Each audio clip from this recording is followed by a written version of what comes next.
Hello, everybody. Ben Rogers here, the Raptors Digest, here to react to the Raptors' 106-112 loss to the Cleveland Cavaliers. This game was, even though it was a 6-point loss, this game was a gigantic mess. It felt like a 100-point loss. Mm-hmm. And you know what? I'm going to say it, and I intentionally didn't want to talk to you before the game because I want to see what your reaction is live time. My take is, after watching the last 6 games that the Raptors played, that we're not the number 1 team, we're not the number 2 team, we're not the number 3 team, or even the number 4 team. I would argue that our performance going into the playoffs, we're playing like the 5th best team in the Eastern Conference.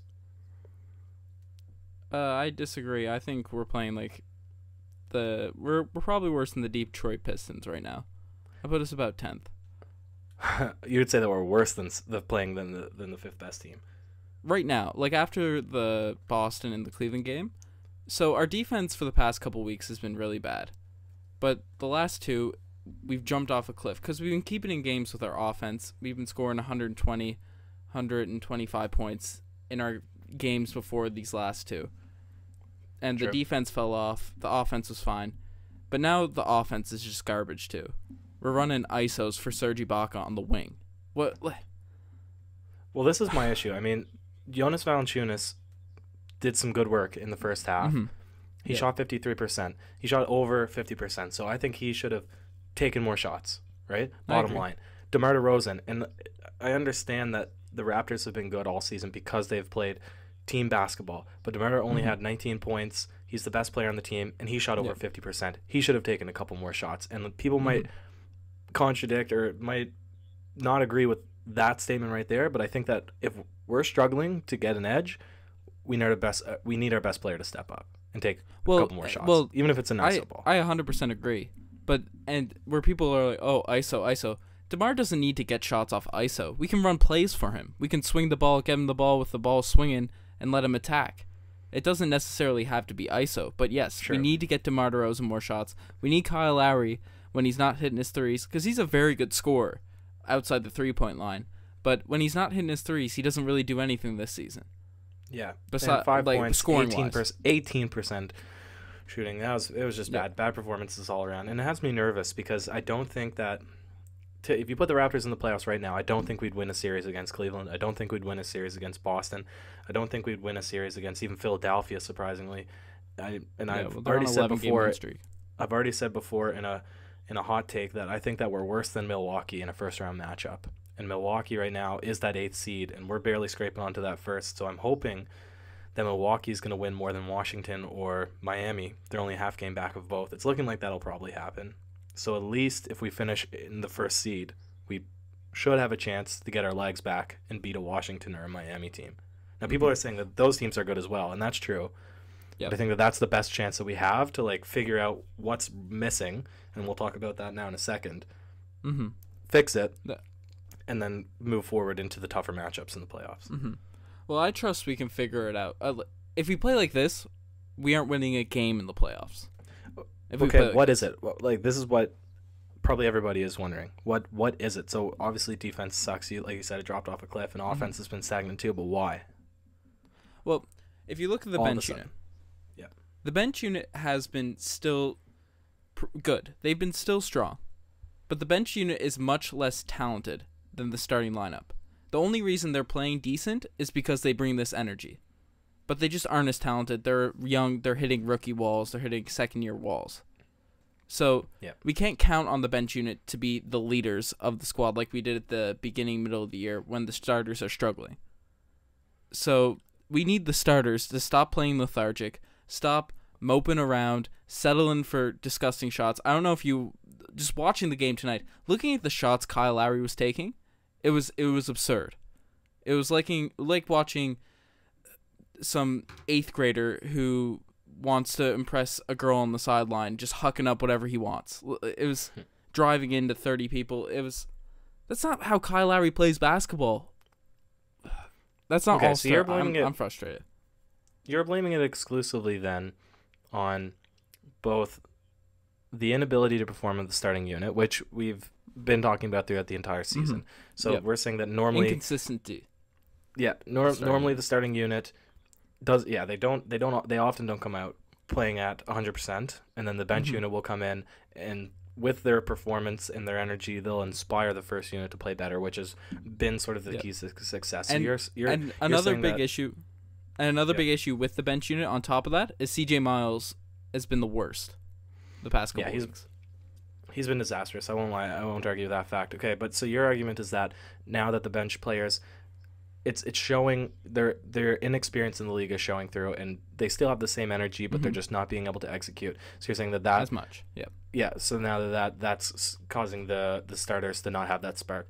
Do you think though that perhaps people have, and by people I mean the other teams and the coaching staffs of the other teams and the defensive coordinators, do you think that they've figured out the recipe of the Toronto Raptors and are just able to shut it down? Is it just an easy system to beat?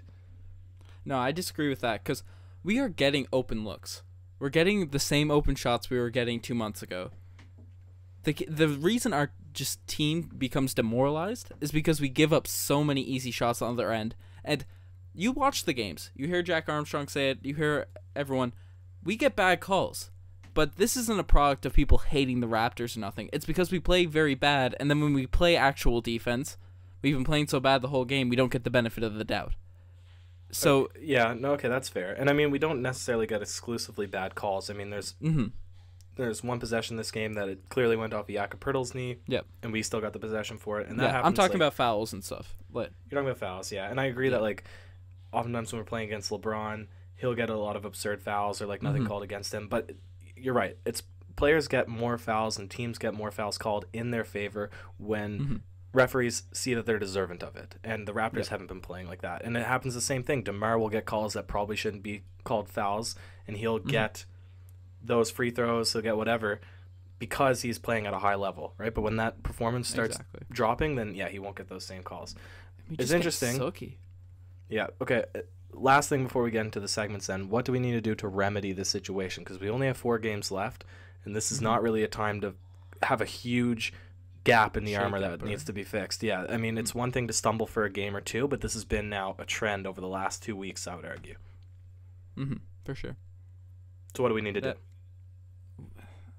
We need to start just playing confident. We need to start coming out with energy on defense. Okay, but how does that happen then? Is it a player on the team needs to step up? Is it the coaching staff needs to communicate to the team better? Or is it lineup changes aren't working? Lineups aren't working. Or is it a combination of everything? It needs to be completely reorganized. Yeah, well, we need to come out with just so much more energy and focus so we don't miss these bunnies around the rim and the confidence goes. We need our 2 all-stars to actually step up when our team needs a lift because, as I said, the bench unit's been doing it for us this season instead of Kyle Lowry, DeMar DeRozan occasionally.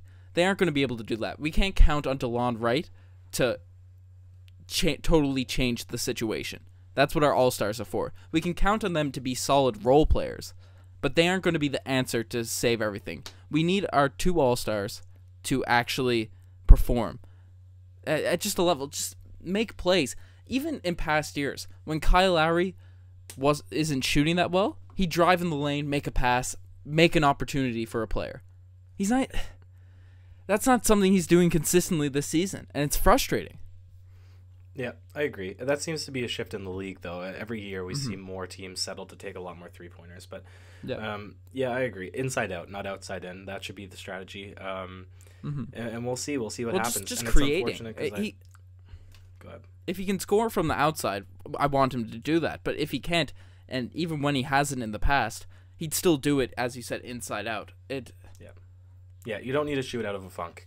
Find your rhythm a different way. Make some layups, make some mid-range jumpers. The same criticisms that we've had for Serge Ibaka all season. Yeah. Anyways, it's unfortunate. I was thinking that Dwayne Casey would be a shoo-in for Coach of the Year. Not necessarily to say that this burden is on him, but I think that it will certainly be frowned upon by the league or whoever makes the decisions for Coach of the Year in losing all the big important matchups late in the season. I think now it's probably going to lean a lot towards Mike D'Antoni or even Brad Stevens because they've been successll with a completely injured roster. So that's unfortunate. If we can turn it around these next 5 games, I think Dwayne Casey still will get Coach of the Year and still deserves it. I would say he's in contention. I wouldn't say that he's a shoo-in, though. I would say if we turn the Raptors back into January Raptors these next 5 games, I think it's impossible to deny that. But if we continue to play this mess of basketball, I agree with you 100%. Yeah, so Boston is a must-win game. All right, we'll swing ourselves into the segment pieces. We'll start with the GOAT play of the game. GOAT play. I don't know if they're. I don't know. I don't have one in mind. I could conjure something GOAT up. play. Right. In the second quarter, the bench mob was in. They made a little run. LeBron was off the court. It was looking like the Raptors were going to turn it around. They had it tied, and Fred VanVleet dribbling up half court. Siakam, as he always does, sprints the floor. Yeah. Fred throws the lob from long. Siakam was about 2 feet behind the backboard, it looked like. That's probably an exaggeration, but then he laid it in from behind the net. So that's the play I was thinking as well. Mm-hmm. Yeah, that was a nifty play. It's not bad. It's always good when Siakam runs the floor. Things happen. Mm-hmm. But sometimes things happen that aren't so good. And they sometimes make you say, oh, geez. So that brings us into the OG's play of the day. Ben, you have one for us as well? Yep. It's a back-to-back OGs. Okay. DeLon Wright came down the lane at the beginning of the game first half. We all remember his awful missed layup from the Boston Celtics game. He had another one tonight. If you have back-to-back miss open layups underneath the rim, this one was a little bit more contested, but still there was no one in the way of his shot. There was just someone next to him. Yeah. If you miss two open layups, it makes me say, "Oh, geez." He's got to go back to that fundamental basketball practice. I can't remember the name of it, but when you're under the rim and you have the ball and you do a layup and then catch it before it lands and do it on the left side. The Mikan drill. He needs to do a few Mikans. Yeah. He needs to do a few Mikans because he's missing those gimmies. But bigger than missing the gimmies, sometimes the whole game is a gimme and you're giving it away. That's like what DeMarre Carroll used to do, and that's why we named the award the DeMarre Carroll Gold Star Award for worst performance of the evening. Tonight, I would give it to Kyle Lowry for 5 points, 5 rebounds, and only fair. 2 assists in a crucial game. He didn't show up at all tonight. And CJ Miles is obviously in the argument as well. Mm-hmm. Kyle Lowry. He also was out partying with the Nova crew last night as well. I don't usually hate on people for going out or whatever, but it's a bad look when you party with a NCAA team one night and then the next in a huge game for your team, you score 5 points and 3 assists and you're an all-star. So definitely Kyle Lowry, DeMarre Carroll Gold Star Award. You mentioned CJ Miles. He gets it too. We're giving out a bunch of DeMarre Carroll Gold Stars tonight. And another name I want to put out there, Jakob Poeltl. Oh, we're like Oprah Winfrey here. Gold star for you, gold star for you, gold star for you. Yeah, no, Jakob Poeltl, he has been a non-factor as of late. No, that's true. And his defense has sucked. And we've been preaching on his IQ, and it's just completely disappeared. Yep. Well, he's still, and you can see he's still kind of in the right places, but usually Yak is up there ready to body, or he'll jump straight up and make them shoot over them or something. Now he's just in the position, just standing still, kind of letting them do an Andrea Bargnani-esque type defense. It's very absurd to watch. I really don't like it. DeLon Wright, you're also getting it too. We need more out of you. He had 7 points tonight, but still missing layups, missing open threes. Can't have it. Yeah, hopefully we turn it around by tomorrow's game, because I am tired of reporting on sad outcomes. We need the Raptors to stop the sad gifts. Yep, that's it. Stop the sad gifts. All right, man. Raptors, that's it for me. Let's beat Boston. That's it for me as well. Everyone, thanks for listening. You make it this far. Follow the Twitter, follow the Instagram, all that. We got a lot of cool stuff coming up for the playoffs. Hopefully the Raptors turn it around. Cheers.